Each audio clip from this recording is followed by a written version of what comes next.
पवार साहेब, सन्माननीय श्री उद्धव ठाकरे जी,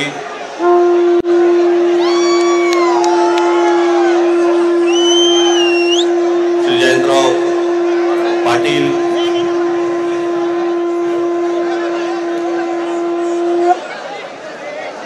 दुसरे पण जयंतराव पाटील, इथे दोन नावाचे दुबार बसलेले आहेत. इतर सर्व सन्माननीय आणि माझ्या सर्व जमलेल्या मतदार बांधवांनो, भगिनींनो आणि मातांनो,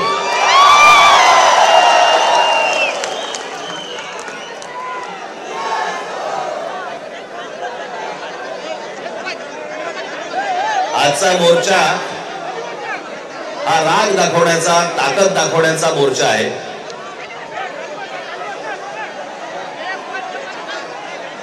मतदारांना ए बाबा तो ड्रोन आहे ना, ड्रोन तो डोक्यावर माझ्या वारा पडत होता.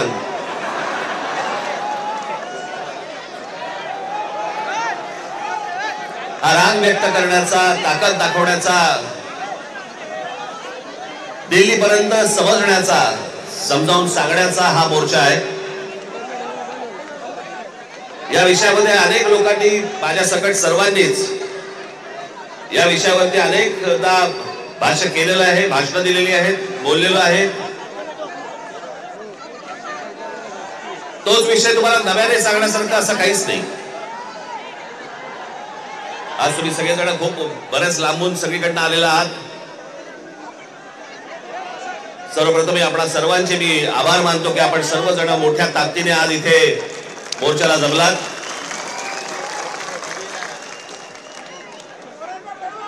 खरं तर छोटे विषय आहेत, काही फार मोठा विषय नाही हा.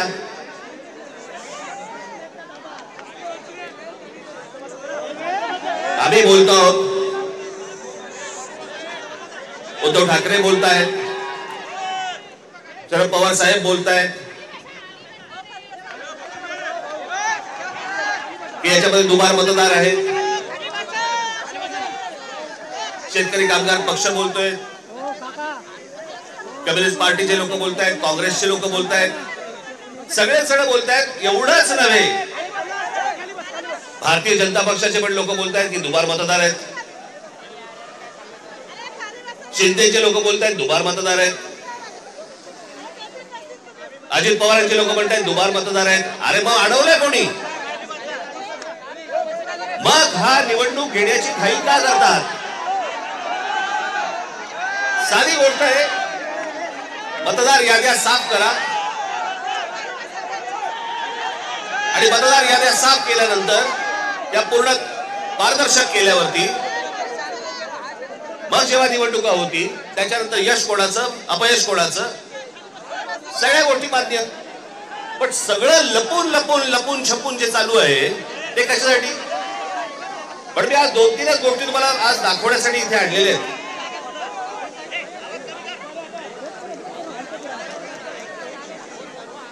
खरं तर हे 4,500 मतदार आहेत. 4,500 4,500 मतदार हे कल्याण ग्रामीण, डोंबिवली, मुरबाड आणि भिवंडी मधले मतदार आहेत. या इकडच्या मतदारांनी इथल्या मुंबईच्या मलबार हिल मतदारसंघामध्ये देखील मतदान केलेलं आहे. 4,500 मतदार हे या ठिकाणी राहणारे यांनी मलबार हिल मतदारसंघामध्ये मतदान केलेलं आहे.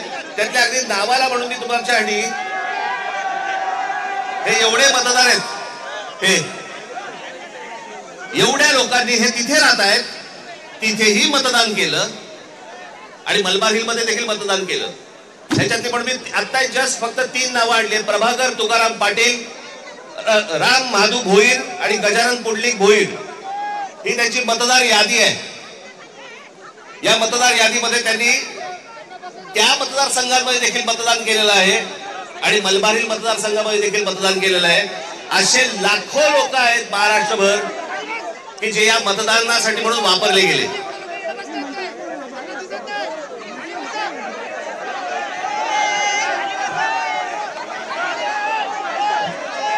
आता मी तुम्हाला अजून एक गोष्ट दाखवणार आहे की लोक म्हणतात की पुरावे कुठे आहेत, पुरावे कुठे आहेत. मुंबई हे लोकसभा मतदारसंघ म्हणजे मी तुम्हाला आता जुलै पर्यंतची यादी वाचून दाखवतोय. जुलै पर्यंतची. 1 जुलैला त्यांनी यादी बंद केली. 1 जुलैला जी यादी बंद केली त्याच्यामधले फक्त मी मतदार तुम्हाला वाचून दाखवतोय. याच्यामध्ये मुंबई नॉर्थ इकडे एका लोकसभा मतदारसंघामध्ये 17,29,456 मतदार आहेत. याच्यापैकी 62,370 हे दुबार आहेत. मुंबई नॉर्थ वेस्ट संपूर्ण मतदार 16,74,861 आणि दुबार मतदार 60,231. मुंबई नॉर्थ ईस्ट पूर्ण मतदार आहेत 15,90,710 आणि दुबार मतदार आहेत 92,983. मुंबई नॉर्थ सेंट्रल टोटल मतदार आहेत 16,81,048 आणि दुबार मतदार आहेत 63,740. मुंबई साउथ सेंट्रल संपूर्ण मतदार आहेत 14,37,776 आणि दुबार मतदार आहेत 50,565. मुंबई साउथ मतदार आहेत हे आत्ताची यादी सांगतो तुम्हाला जुलै पर्यंतची. 1 जुलै पर्यंतची 15,15,993 आणि दुबार मतदार आहेत 55,205. नाशिक लोकसभा मतदार आहेत 19,34,349 आणि दुबार मतदार आहेत 99,673. मावळ लोकसभा संपूर्ण मतदार आहे 19,85,172 आणि दुबार मतदार आहेत 1,45,636 एवढे दुबार मतदार आहेत. पुणे लोकसभा 17,12,242 दुबार मतदार आता आहेत तिकडे 1,02,002.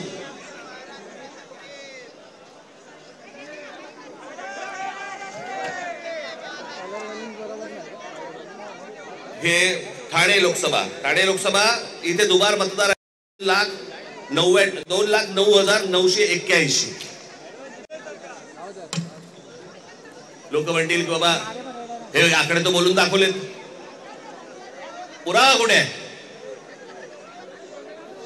मी आज तुमच्यासाठी पुरावा देखील आणलाय ह्या सगळ्या दुबार मतदारांचा. काढते कापड. हे सगळे दुबार मतदार आहेत. हे एवढे सगळे दुबार मतदार आहेत. हे मी तुम्हाला आता जेवढे फक्त मतदारसंघ सांगितले तेवढ्यातले फक्त दुबार मतदार आहेत. म्हणजे तुम्हाला कल्पना येईल महाराष्ट्रामध्ये काय प्रकारचा गोंधळ येतो. आणि एवढे पुरावे दिल्यानंतर देखील हट्ट सुरू आहे की नाही नाही कोर्टाने सांगितलंय जानेवारीत निवडणुका घ्या. कशा घ्या? का घ्या? कोणाला घाई?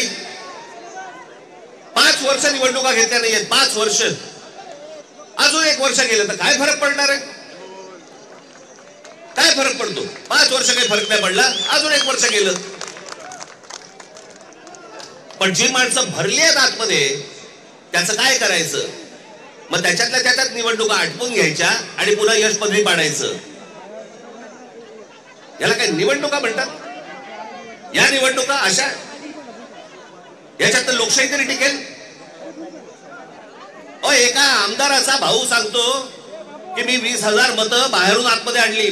आमदाराचा म्हणजे ह्याची हिंमत बघा, सत्तेचा माज बघा की एक आमदाराचा भाऊ सांगतो की आमदार असतो पैठणचा, त्यांचा बुमरेचा भाऊ ना. हो पण त्याचा बुमरेचा भाऊ ना तो मुलगा हल्ली कळतच नाही माहिती. या मतदार याद्या तपासताना ह्याच्यातला कोण त्याशी सांगितलं नाही का मी? मुलीचं वय 114, वडिलांचं वय 43. त्या दिवशी काय मला बोलायचं ते मी बोललो. काही चालू आहे. त्या नवी मुंबईचे आयुक्तांच्या बंगल्यावरती मतदार नोंदवले गेलेत. कोणीतरी सुलभ शौचालयामध्ये नोंदवलं. कुठेही बसलेला दिसला की काही नोंदवायचा का? ही अत्यंत लाजिरवाणी गोष्ट मला असं वाटतं ही देशभर सुरू आहे, प्रत्येक ठिकाणी सुरू आहे, प्रत्येक मतदारापर्यंत समजलंय. परवा दिवशी तर मी त्या वोटिंग मशीन बद्दल बोललो. मी त्याचं डेमॉन्स्ट्रेशन दिलं. मी गेले 2017 पासून ओरडून सांगतोय की ह्याच्यामध्ये गडबड आहे, ह्याच्यामध्ये गोंधळ आहे. अशा प्रकारच्या साधी गोष्ट आहे. 232 आमदार निवडून आल्यानंतर जर महाराष्ट्रामध्ये मातम असेल, महाराष्ट्रामध्ये जर समजा सन्नाटा असेल, महाराष्ट्रामध्ये काहीच नसेल, सगळे जर मतदार हे गोंधळलेल्या अवस्थेमध्ये असतील आणि सगळ्यांना जर आश्चर्य पडलं असेल, निवडून आलेल्यांना चिमटे काढून बघत होते निवडून आलेले लोक की मी कसा आलो निवडून. पण निवडून आलेल्याची सोय अगोदरच झाली होती, त्याच्यामुळे त्याला माहिती नव्हतं की मी निवडून येणार. हे सगळे कारस्थानं, या सगळ्या गोष्टी ह्या सगळ्या निवडणूक आयोगाच्या मार्फत सगळ्या सुरू आहेत. कशा निवडणुका लढवायच्या मला जरा सांगा. जो मतदार उन्हातारामध्ये रांगेमध्ये उभा राहतो त्याच्या मताचा अपमान नाही का?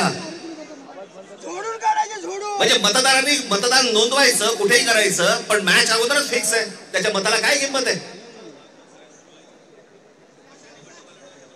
म्हणून मला आपल्याला सांगायचंय की आता जी काही कायदेशीर कारवाई प्रोसेसची सुरू आहे, मला असं वाटतं उद्धव ठाकरे आपल्याशी या संदर्भामध्ये बोलतीलच, सांगतीलच आपल्याला. ते सगळ्या गोष्टी सुरू असतील. पण निवडणुका होतील. आता फक्त आपल्याला एकच सांगेल, जेव्हा कधी निवडणुका होतील, एक तर पहिल्यांदा तुम्ही घराघरामध्ये जा, सर्वजण याद्यांवरती सगळ्यात जोरात काम करा. चेहरे कळले पाहिजेत, एकेका यादीवरचे सगळ्यांना चेहरे कळले पाहिजेत. ती माणसं तिकडे मतदार नोंदणीची मतदाराच्या ठिकाणी बसली पाहिजेत. आणि त्यानंतर जर समजा तिकडे हे दुबार तिबार वाले जर आले, तिथेच फोडून काढायचे.